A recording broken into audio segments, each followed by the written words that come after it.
வணக்கம் ஃப்ரெண்ட்ஸ். நம்ம போன வீடியோவில் வந்து ஹெல்த் இன்சூரன்ஸ்னால் என்ன, அது ஏன் தேவைங்கிறத பார்த்தோம். இப்போ நான் அப்போயே சொன்னேன், ஒரு 15 டாப்பிக்கை ஐ வாண்ட் டு கவர். ஒரு வீடியோவில் முடியாது, 2 வீடியோவில் கவர் பண்ண ட்ரை பண்ணுறேன். அதனால் முடிஞ்ச அளவு வளவலன்னு பேசாமல் ஃபாஸ்ட்டாகவும் போக ட்ரை பண்ணுறேன். நீங்கள் இது பண்ண the first topic is inclusion exclusion. இப்போது இன்க்ளூஷன் எக்ஸ்க்ளூஷன்னா இங்கிலீஷ்லேயே உங்களுக்கு புரிஞ்சிருக்கும். எதெல்லாம் இது கவர் பண்ணும் இன்க்ளூஷன், எதெல்லாம் இது கவர் பண்ணாது எக்ஸ்க்ளூஷன். இது நீங்கள் வந்து அப்ஃப்ரண்ட் கேட்டு தெரிஞ்சுக்கிறது நல்லது. ஏன்னா உங்களுக்கு இந்த பாலிசி எப்போ யூஸ் ஆகிறதோ அப்போ மூளையை அப்ளை பண்ணுறதுக்கு யாராலையும் முடியாது. அப்போ டென்ஷனில் இங்கே அங்கே ஓடின்றிருப்போம், நம்மளால் அப்போ இது பண்ண முடியாது. அப்போ போய் என்னாகும், உங்களுக்கு ஷாக்கர் ஆகும். இதை இன்க்ளூட் பண்ண மாட்டேன், அதை இன்க்ளூட் பண்ண மாட்டேன், அது பார்த்தா ஐயோ அப்போ எதுக்குப்பா நம்ம பாலிசி எடுத்தோம் அப்படின்னு ஆகிடும். அதனால் இன்க்ளூஷன் எக்ஸ்க்ளூஷன் ஃபஸ்ட்டு ஃபுல்லாக பார்த்துன்றேன். அடுத்தது வந்து ஒரு ரொம்ப important topic, pre existing disease.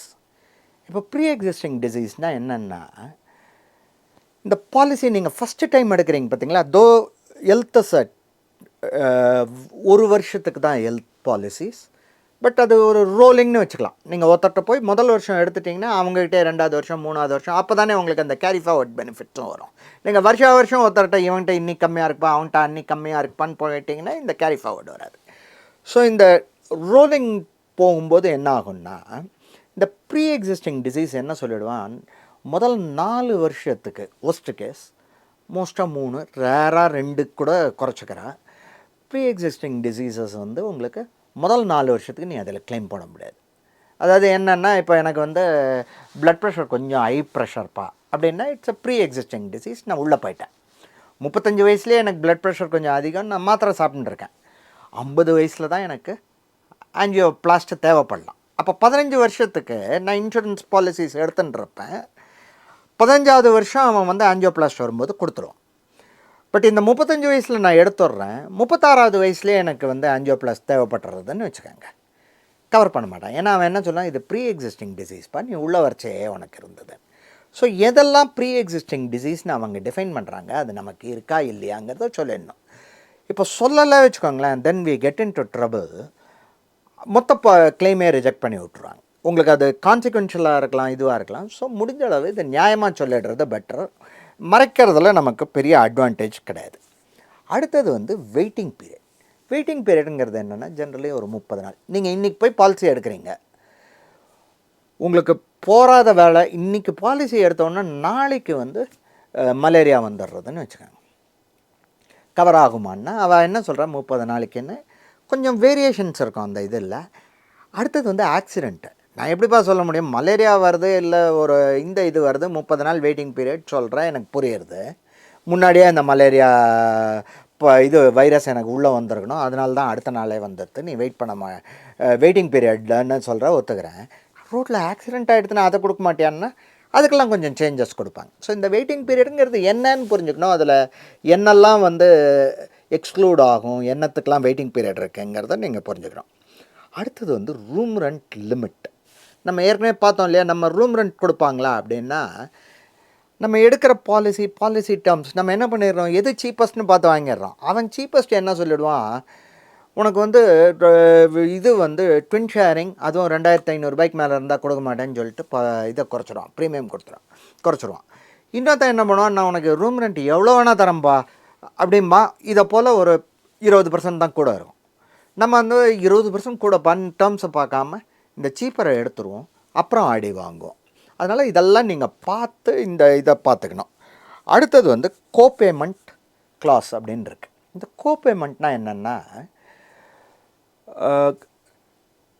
நீங்கள் என்ன ஆகுன்னா, இப்போ 100 ரூபா பில்லு வருது வச்சுக்கோங்க, நான் 20% நான் கொடுத்துட்றேன்ப்பா, நீ 80% கொடுக்க போகிறோம் அப்படின்னா என்ன ஆகும், அவன் உடனே ஒரு டிஸ்கவுண்ட் கொடுத்துருவான் அவங்களுக்கு.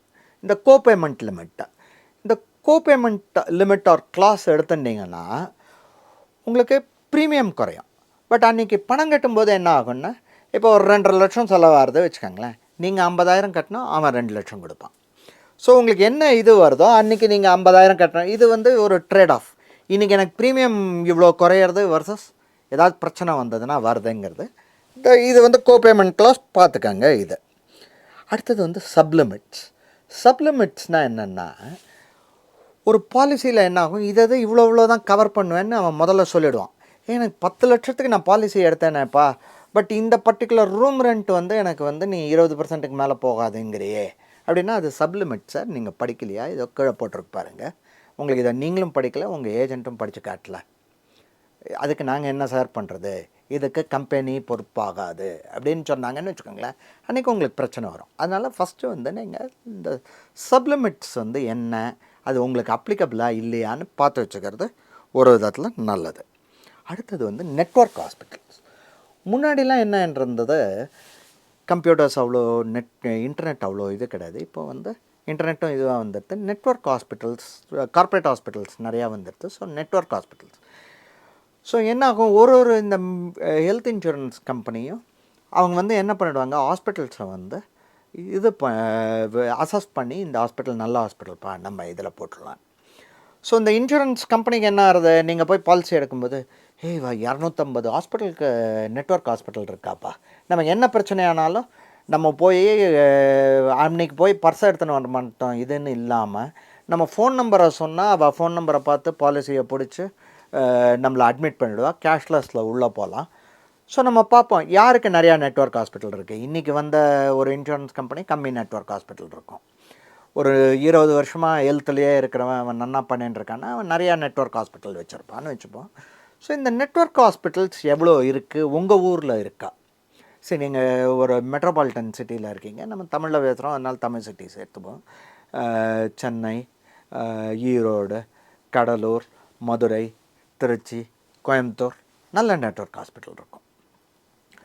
ரொம்ப இப்போ வெளியிலலாம் போக வேணாம், நீங்கள் கூடுவாஞ்சேரியில் இருக்கீங்க, அந்த பக்கம் வந்து ரெட் ஹில்ஸில் இருக்கீங்க, உங்களுக்கு நியரஸ்ட்டு நெட்வொர்க் ஹாஸ்பிட்டல் எங்கேன்னு பார்க்க வேண்டி வரலாம்.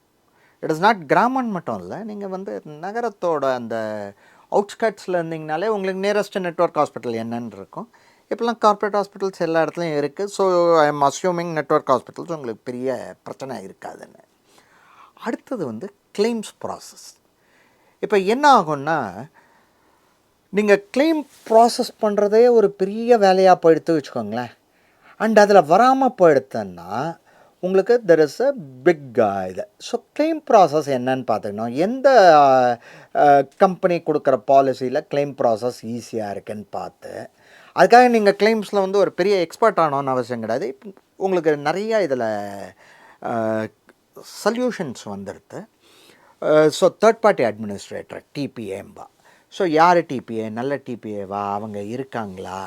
அதே மாதிரி நீங்கள் வந்து ஹாஸ்பிட்டலுக்கு போனோன்னா என்ன பண்ணுவாங்க, ஹாஸ்பிட்டலில் உங்களுக்கு இன்சூரன்ஸ் பாலிசி இருக்கா, இன்சூரன்ஸ் நம்பர் கொடுங்க, அவங்க போட்டு பார்த்து வாங்கிட்டுருவாங்க.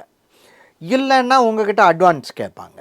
இப்போ இவங்க அட்வான்ஸ் கேட்டு கொடுக்க முடியாமல் நம்ம அப்போ தானே பிரச்சனையில் போகிறோம். அதனால் இந்த கிளைம்ஸ் ப்ராசஸ் என்ன, அப்போ அந்த கார்டை வச்சுக்கணும், அதெல்லாம் பார்த்து அந்த ப்ராசஸஸை புரிஞ்சுண்டு அது என்ன பண்ணுங்கிறது அஸ் ஐ செட், உங்களுக்கு வந்து பிரச்சனை வந்ததுக்கப்புறம் இதெல்லாம் போய் தேடின்னு இருக்க முடியாது. நல்லா இருக்கும்போது நீட்டாக பார்த்து வச்சுருந்தோம். பேசிக்லி எல்லோரும் ஒரு கார்டு கொடுக்குறேன். மோர் தென் த கார்டு இப்போல்லாம் என்ன எடுத்தேன்னா, ஒரு உங்கள் ஃபோன் நம்பர் கொடுங்க சார், நான் போட்டு பார்த்து வாங்கிடுறேன். நீங்கள் யார்கிட்ட வாங்கினீங்க, இந்த இன்சூரன்ஸ் கம்பெனிகிட்டேருந்து வாங்கினீங்களா, உங்கள் ஃபோன் நம்பர் கொடுங்க, எல்லாமே ஆன்லைன் எனக்கு ரெஜிஸ்டர் உள்ளே போய் எடுத்துட முடியுங்கிற லெவலுக்கு வந்துடுது. இப்போ நம்ம வந்து ஐ திங்க் 8 டாபிக் கவர் பண்ணிட்டோம் out of the 15 that I wanted to cover. இன்னொரு 7 வந்து நான் நெக்ஸ்ட் டாப்பிக்கில் கவர் பண்ணிடுறேன். வித் தட் ஹெல்த்தில் உங்களுக்கு என்ன தெரியணுங்கிறத ஒரு ரவுண்ட் கவர் பண்ணிடுறோம். Thank you friends. நம்ம நெக்ஸ்ட் வீடியோவில் மீட் பண்ணலாம்.